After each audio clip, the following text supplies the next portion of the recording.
Welcome to Scigest, your fortnightly serving of digestible science from plant and food research.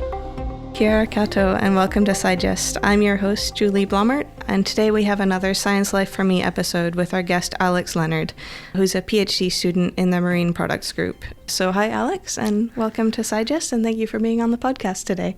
Hi, Julie. Thanks. I'm really excited to be here. Yeah, cool. So to start off with, can we hear a little bit about your current position at PFR and how long you've been here? Sure.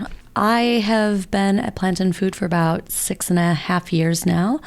I started off as a research associate, but about 1.5 years ago, I started my PhD, and I'm being supported by PFR to do that. Cool. So can you talk a little bit about your PhD project and topic of that and what it's about? Yeah, sure. So I am doing my project with the University of Otago.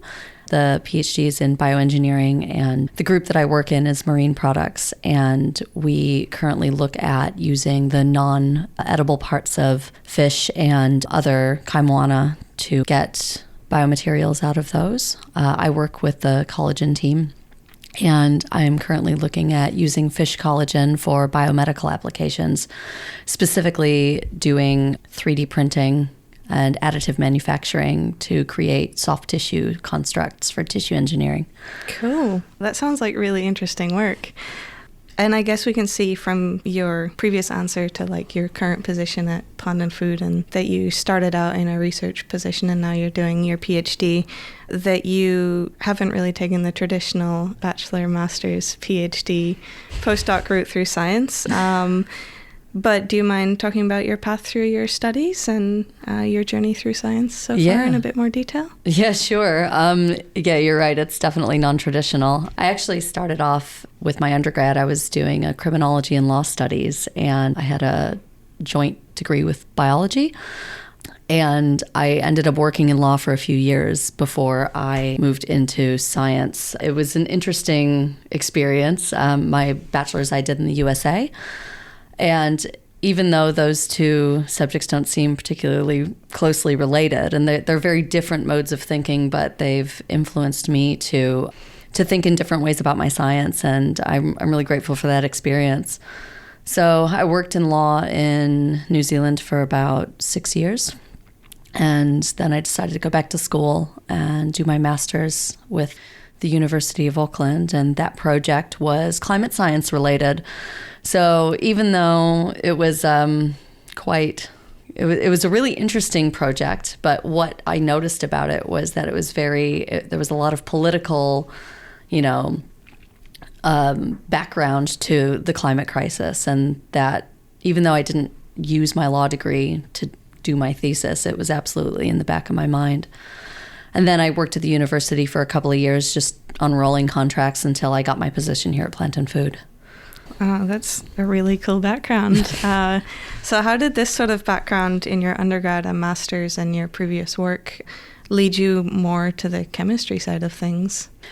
Well, the project itself, I was doing work with proteomics, so lots of protein-based biochemistry and physiology.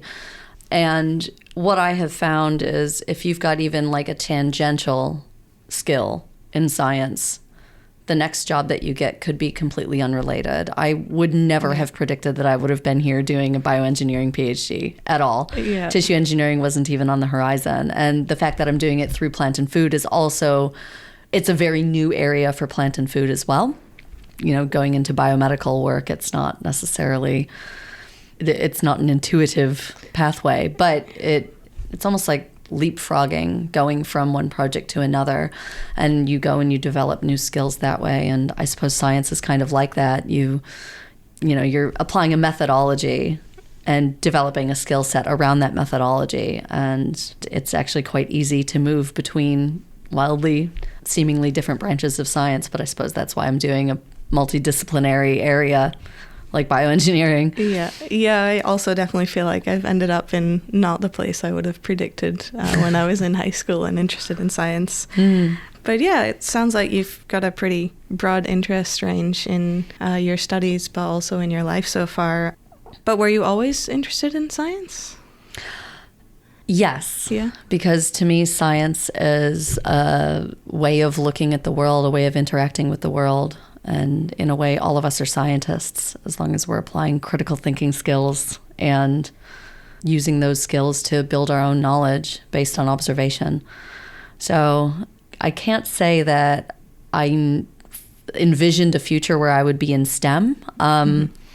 I remember when I was 7 years old, I went to the Shed Aquarium in Chicago and I saw a scuba diver in this big, huge tank that they had just installed, and they were feeding sharks, and I was obsessed with that as a kid, and I still have this memory in my head and thinking to myself, I'd love to be a marine biologist. And weirdly, I'm not necessarily doing that. I am absolutely working in the marine sciences, but I'm really happy with what I do. I really enjoy my work, and I feel quite excited every time I get to go into the lab and be like, what am I going to discover today? What mistakes will we make? What will we learn? So I haven't met a branch of science I don't like, it turns out. Just about getting the right opportunities to explore it. Yeah, I think one of the nice things about working here is that everyone's so fired up about their own work and their own interests. That sounds like, I guess, a really pivotal moment that sort of sparked your interest in science. But from there, how did you choose what you wanted to study? And from there, what was your experience at university? Ooh, that's a good question.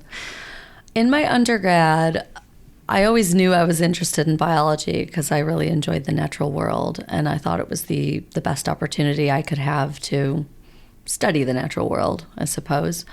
In my postgraduate studies, I have always been quite passionate about both politics and science, and climate science seemed like a natural place for me to sit. And I guess I was more interested in the broad topic than I was in the nitty-gritty, like proteomics. If I said that to anyone in my family, their eyes would just immediately glaze over. Same if I said bioengineering. But for me, it was more about how can I apply my way of thinking to any project that I'm looking at. I can't say that I necessarily pursued a very specific project, but I definitely went to where I got the most financial support, probably. Like this project for my master's, for my master's project, I was interested in working in the same lab as Professor Mary Sewell because I really enjoyed the marine ecology stuff that she was doing. The project itself, I wouldn't have necessarily been able to choose it unless I could fully fund it myself. But this project came up and it was a really good opportunity, and I was able to get support to do that. So I kind of followed the money, I guess. I know that sounds less glamorous than I've pursued this passion project, but I think I'm really lucky in that any sort of branch of science really interests me, so I can make do with whatever I get. Yeah, I definitely feel like it's always a bit of a balance between where the opportunities are in terms of funding and job openings and your interests as well. Because obviously we're not all lucky enough to just be able to do whatever we want and make a living out of it. No, we are not. There's a bit of aspect of reality there as well. Yeah. So then how did you get your first position in science after your studies? Oof. Unfortunately, it really does come down to who you know, I think. I had been applying for jobs. Like I said, I was on rolling contracts with the university. I'd been applying for jobs and applying for jobs and applying for jobs and just getting no bites. And I managed to secure a technician position with the University of Auckland through the LCMS lab. And I had used their services when I was doing my master's. So they already knew me and they knew, what I was capable of. And so they were like, you can join us. We've got short-term contracts if you like. So I was doing some admin work just to pay the bills. And I went to them, and then I continued because I wanted stability. I wanted a permanent position. I continued applying, and I managed to get an interview down here in Nelson. And I think that did also come down to who I knew, because the site at that time was a lot smaller. There was a bit of a vetting process whenever someone came in for an interview, and a lot of our team had been hired based on how well they could potentially work together, which I think was a really good move. I've been working with our team now for 6.5 years, and we all have really good ways of working together, and we've got a really nice, respectful, close relationship, and I've really, really enjoyed that. And I found that I do much better work when I'm working with people that I like working with, and hopefully they feel the same. Yeah, I think that's really important. I certainly also had a similar experience of finding opportunities where I knew people and often working on fixed-term contracts as well, which I think that's a pretty common theme for early career researchers, to have an element of instability in their work there. Yeah. So I guess from there, we can talk about maybe how planned your career path has been. It may not seem like it, but I am a bit of a planner by nature.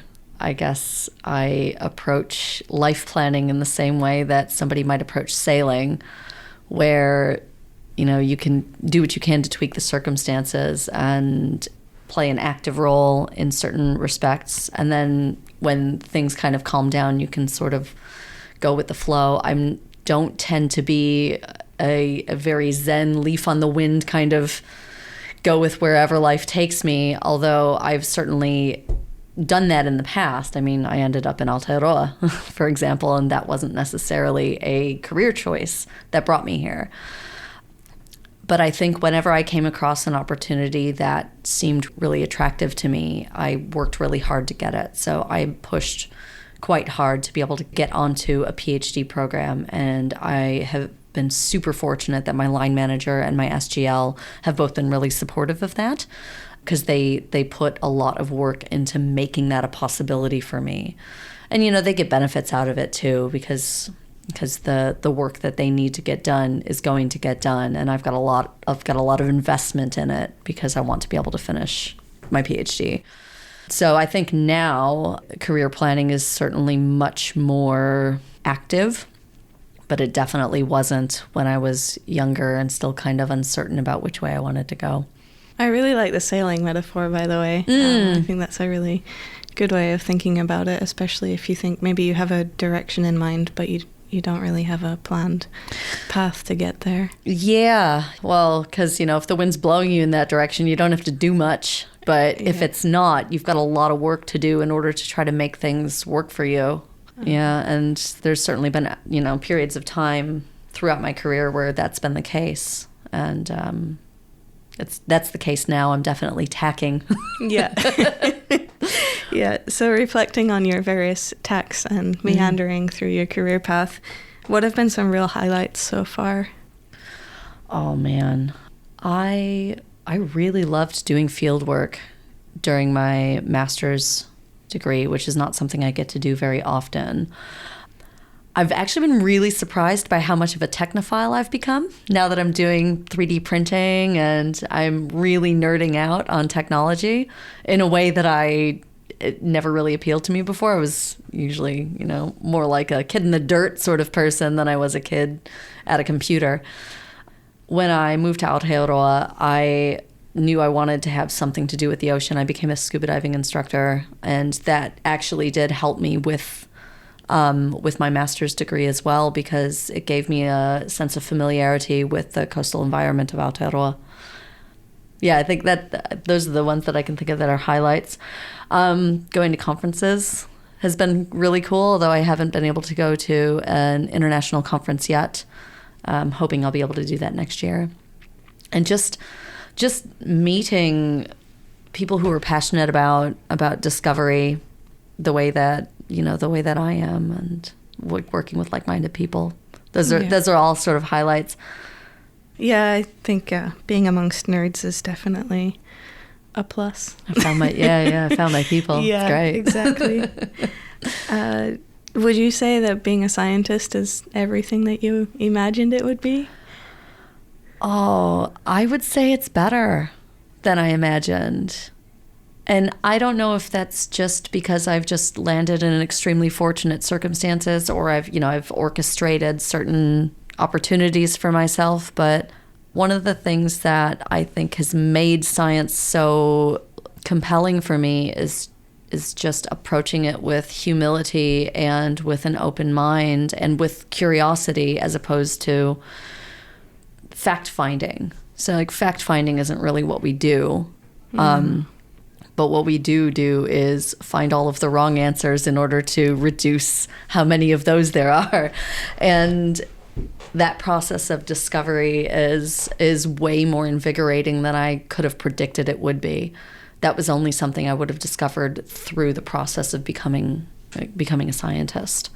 Yeah. So it was a pleasant discovery to find that this was something that I really, really do get a lot of value out of. Yeah. You did mention, though, that you didn't really expect to, I guess, be as much of a computer nerd as maybe you've turned into. Yeah, true. What are some other differences to when you started out in science? Oh, my goodness. Or even just the computer-based differences? This is probably going to be polarizing, but I absolutely love things like ChatGPT and ResearchRabbit and all of the technological tools that we have at our disposal to make our jobs much more efficient. Not everybody feels that way. Some people find that sort of stuff quite polarizing. I have only recently started doing some more coding myself, and that the biggest change for me has been going from an absolute fear, because I had a trauma-based experience with R, as many people I was going to say, I think that's pretty common. Yeah, me too. I'm quite certain that most of the scientists who live and work in this country will have had a trauma-based experience with R in some way, and only the strong survive that, and I did not put myself in that category. However, I've been working with Python a lot more, which I find it to be really interesting. So that's a big difference. Also, I'm not sure how much of this is technology-based differences between when I started. And I did my master's 2015, and now, we're nearly 10 years on. But the wet lab stuff that I was doing before, I was working with living animals. Very, very different from biochemistry, which is a lot of what we do in marine products now. And yeah, it's hard to say what differences are, based on when I started, and how much of those differences are based on what I'm currently doing.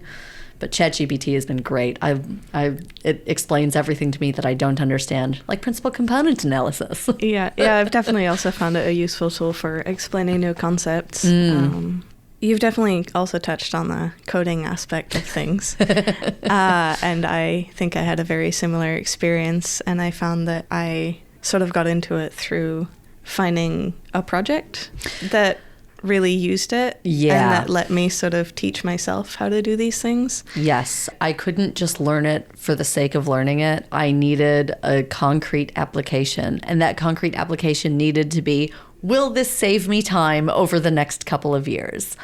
And if the answer was yes, then it was worth pursuing. If it was, you just need to learn how to do this so you can create an 8-bit video game, absolutely not interested. Other people do that job way better than I do, and I would rather just play instead of trying to write my own, for example. So it was definitely a needs-based kind of thing. And yeah, self-teaching seems to be the best way. And again, ChatGPT can explain everything to me like I'm 5, and I really love that. It makes me feel like I can learn.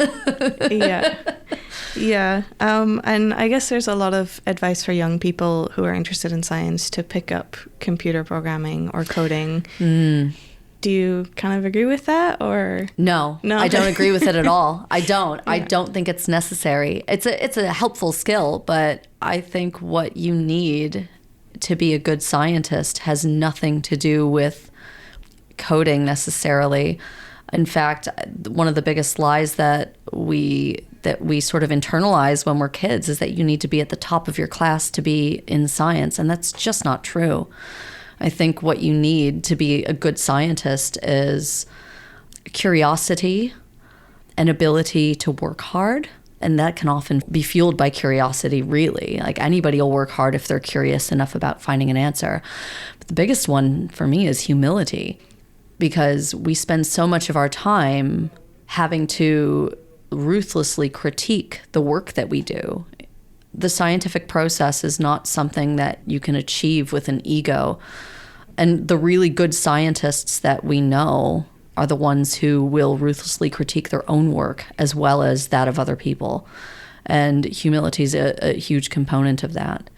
So, yeah, I don't think they need computer science. I think there are certain qualities of people, and those don't necessarily have anything to do with skills. Skills can always be built. And even if it's not a skill you're particularly good at, like I am so not good at coding. It is not my natural state. It's not my natural language. But I've got tools now that can help me get better at that. And those tools will be accessible to anybody. Yeah, absolutely. I think that's really good advice. Do you have any other advice for young people who are interested in a career in science? You don't have to do it the way that everybody else does. And it's okay if you come to it late. It's okay if you don't want to do it as well. But I think the kids who are already interested in it are not necessarily the ones who are going to need advice. They're going to find out whether it's the sort of thing that's right for them or not, because they're going to try. I think it's more for the kids who don't think that they're the right people for it, when actually they're probably the best people for it. I would hope that they wouldn't self-limit, because again, science is a methodology. It's not about being, the highest achiever at school. It's not about being thought of as really clever. There's a lot of creativity. Mostly it's hard work. Yeah. And that curiosity is the thing that'll carry you. I think if you're a curious person, you can be a scientist. Yeah. Anybody who's curious. I think I agree with that.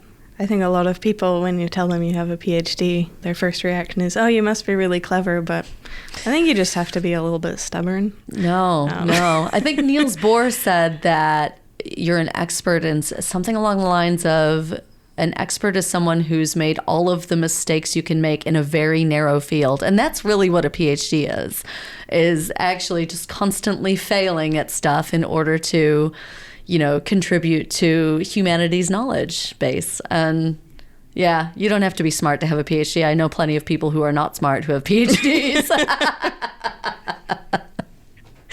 I'm about to become one of them. So pivoting off that a little bit, I guess, then what are your aims for the future?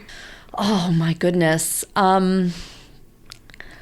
While it has been an incredible experience doing the biomedical side of things, I am surrounded by people who are so passionate about that in particular.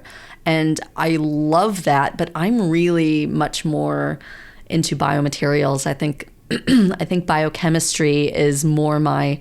If I get to steer my career, which was kind of the point of getting a PhD, so that I had a little bit more autonomy there. What I would really like to do is develop my career in biomaterials applications, kind of across the board. I don't think I'll ever really let go of my desire to work towards addressing the climate crisis. I also feel really strongly about working with Monofenua and creating projects that operate within a TTDT framework. I'm really excited to see where our partnerships go, because the Seafood Research Unit, we all work with Tonga species here, and it's really important that we honor our partnerships and our treaty obligations. So I want to do more projects that are focused on that. I couldn't possibly say what they are, because Monofenua have to tell us what they need and what they want from us. Like I said, there's never a branch of science that I haven't enjoyed whenever I've gone into it. So wherever it takes me, I hope it takes me somewhere that can basically work with people and provide some tangible, useful technology, biochemistry, whatever their needs are. Cool. That sounds like a really exciting and inclusive future that you're planning. Vague. Yeah. That's fine too. Well, we'll see where the wind blows me. Exactly. Cool. Well, thanks so much, Alex, for your time today. Thank you. And thank you out there for listening. Don't forget to check out our Scigest page on the Plant and Food website for extra links and photos on the topics that we covered. Please subscribe to our channel on iTunes or your favorite podcast provider, and don't forget to post a review and rate this podcast. Until next time.